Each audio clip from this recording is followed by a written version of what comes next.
Good morning from the Homestead Helpers. We're going to talk today about tools essential to organic gardening, in our opinion. A few of these we just started using this year. We have one in the arsenal that we haven't started to use yet, and all of them bear noting. The first is citric acid.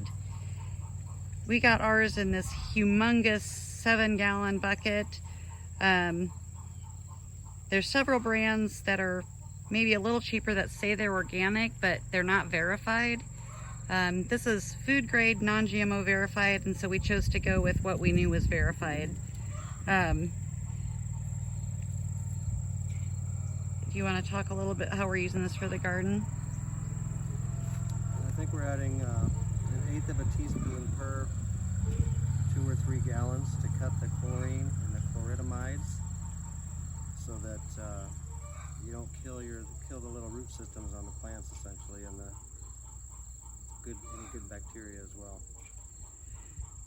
So, and we just started it, so we don't really have a good comparison as to before and after. But I think things seem healthier.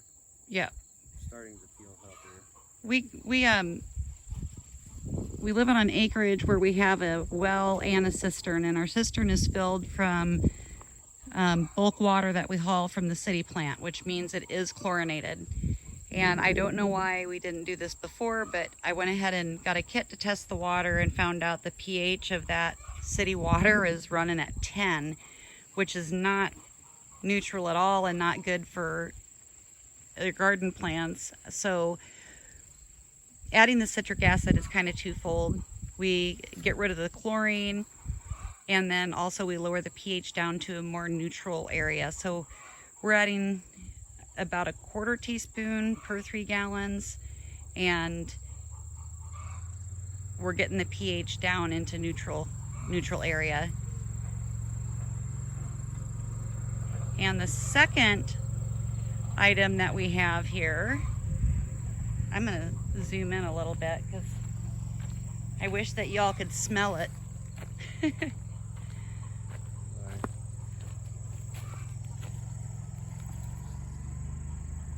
So these are eggshells from our chickens that feed only non-GMO and organic, and we let the shells dry out, and then I grind them up, and then that can be added as a fertilizer for extra calcium. It's like a bone meal, but made at no cost to us.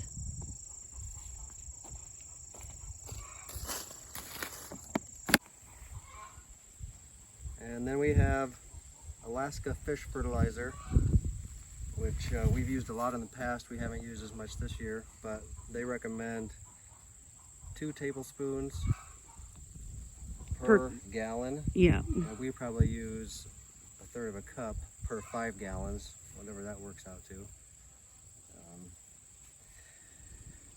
But like I said, we haven't used it as much this year, but we used it a lot in the past. I think it's a good, you can kind of feel that your plants are more abundant, vibrant, healthy, without really saying that, oh, that was just amazing, you know, like 10x growth. But like, again, we only use it half strength, so.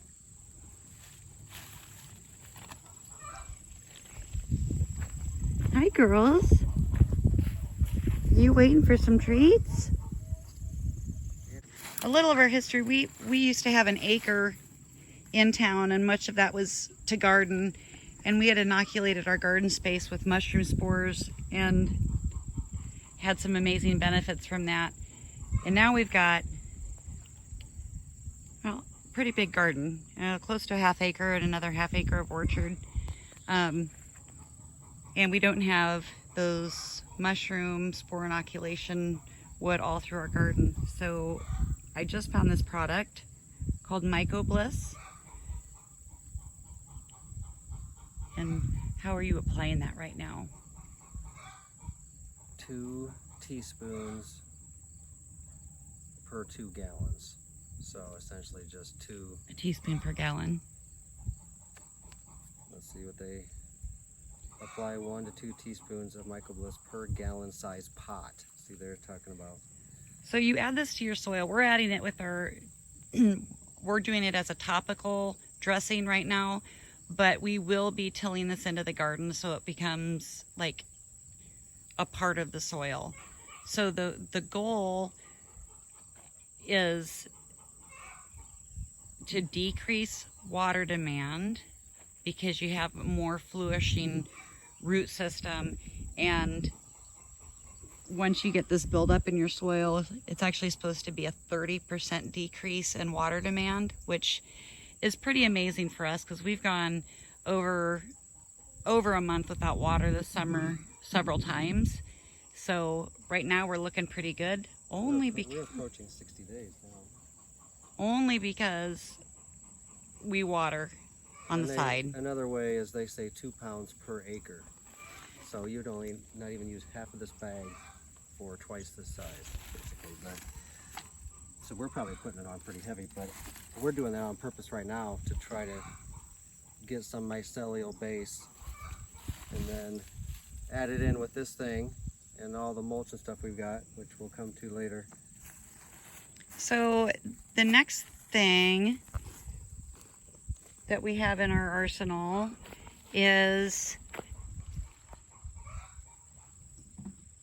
Monterey BT. Now this is an insecticide that is safe for organic gardening.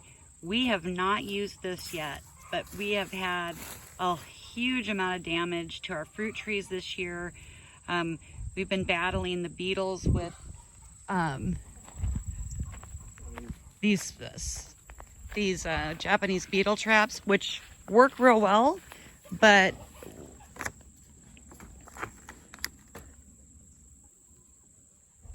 need to back up a little bit. So we're kind of past the Japanese beetles right now. They've died off in the last couple weeks, but these bags would be full nearly every day, and they destroyed our first bean crop, and lots of damage to the fruit and fruit trees.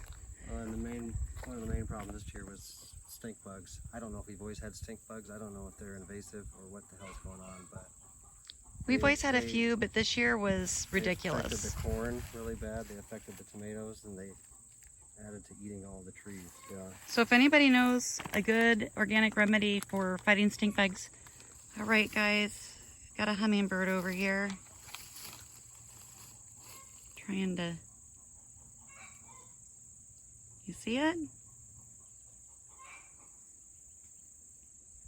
see the goldfinch. Sunflower, but I don't see the hummingbird. Yep, I see it. It's still in my frame. All right. So the next I've been using for about 10 years.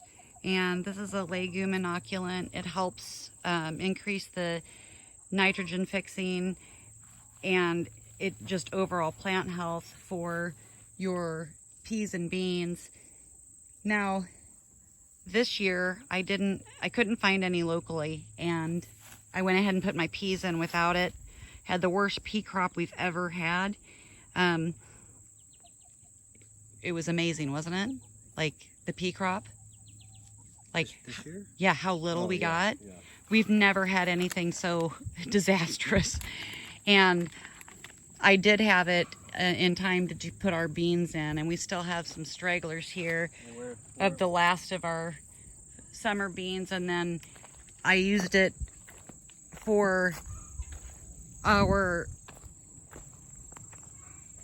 fall planting as well. And those plants are looking amazing, lush green. And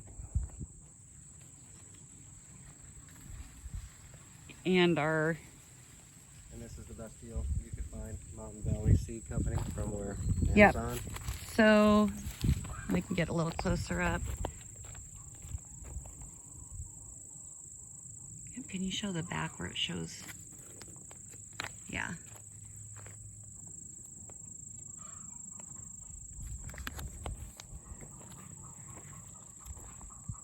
I know this is glaring a little bit. I'll put the details below, but it's a legume inoculant. You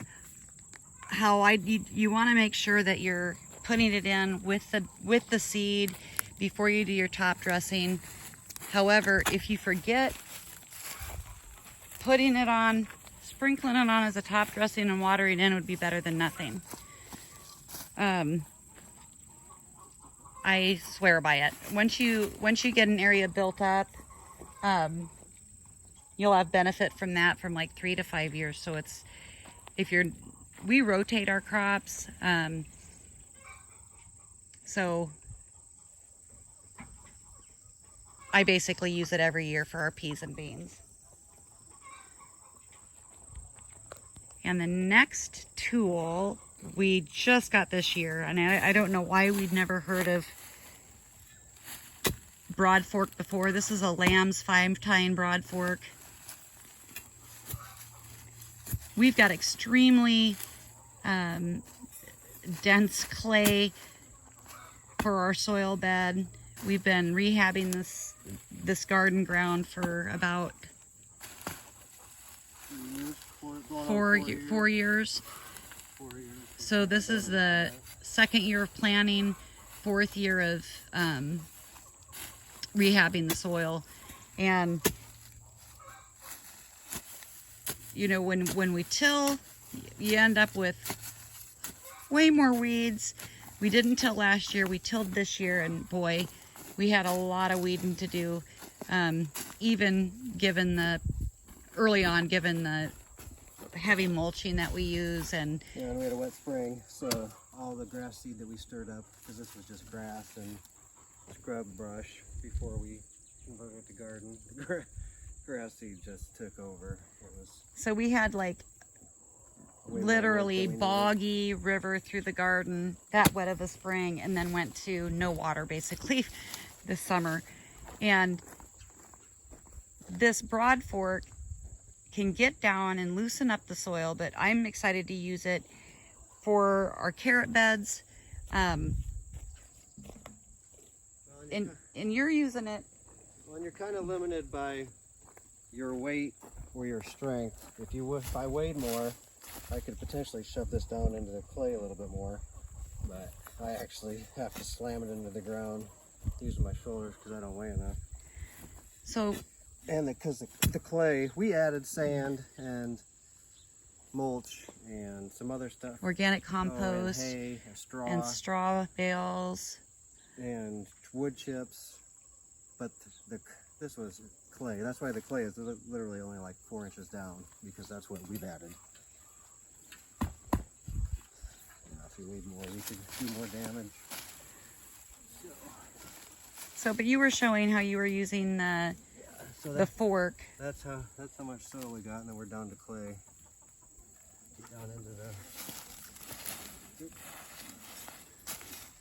So while we're on the subject of, you bring that up and let your mulch fall through, and then I use this potato fork just to work things twist together it and break it all up, and let more wood chips and mulch, or mulch and whatever we've got fall down in to the bottom, and that way we can get that mycelial base once those wood chips start to dissolve over the years.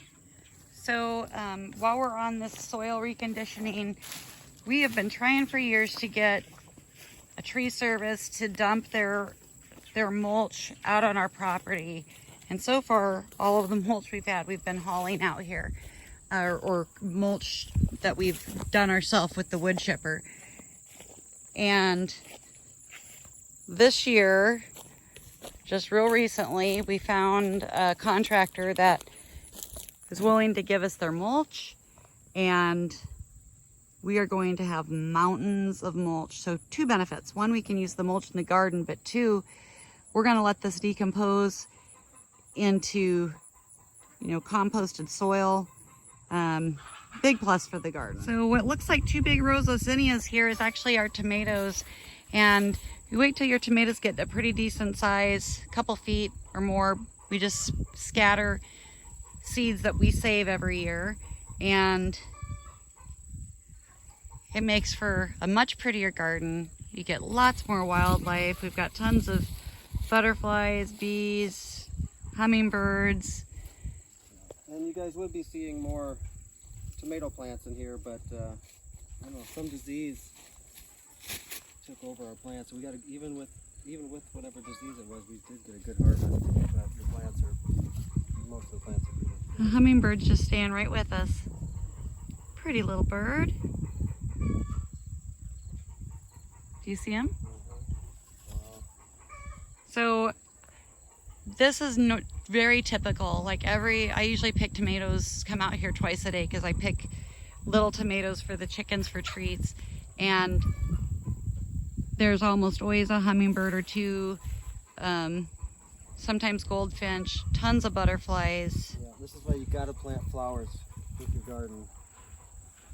And you don't need to buy seeds every year. You know, we've literally been, this was all started from one packet of zinnias, and the bachelor blue buttons that I showed you before came from a packet of 17 seeds.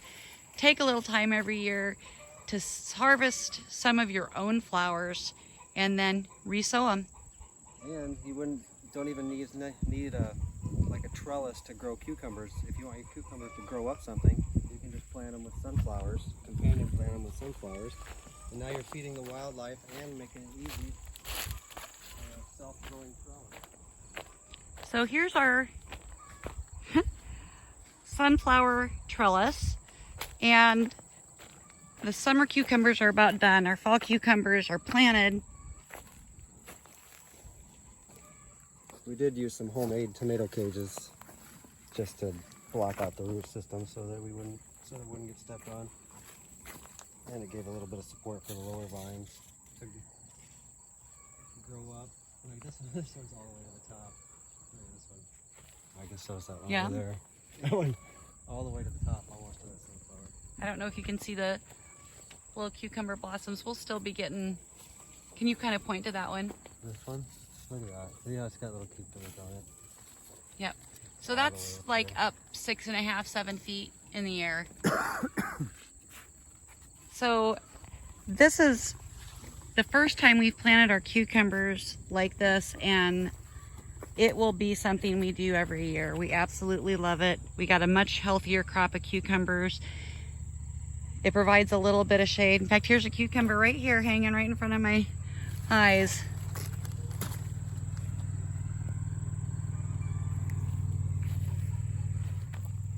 The last tool we just added this year, this is called a landscape rake.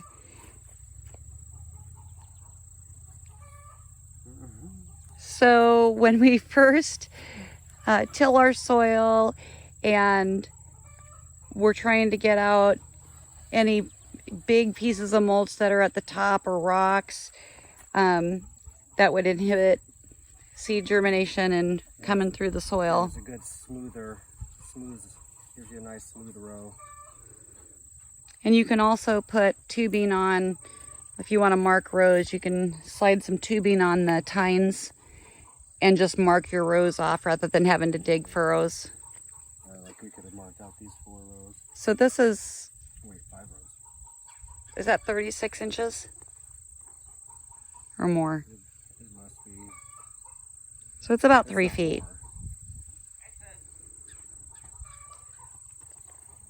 All right, if anybody has any tips to fighting stink bugs, please give us some comments. Thanks for watching. We'll see you next time. Bye. Fun for everybody.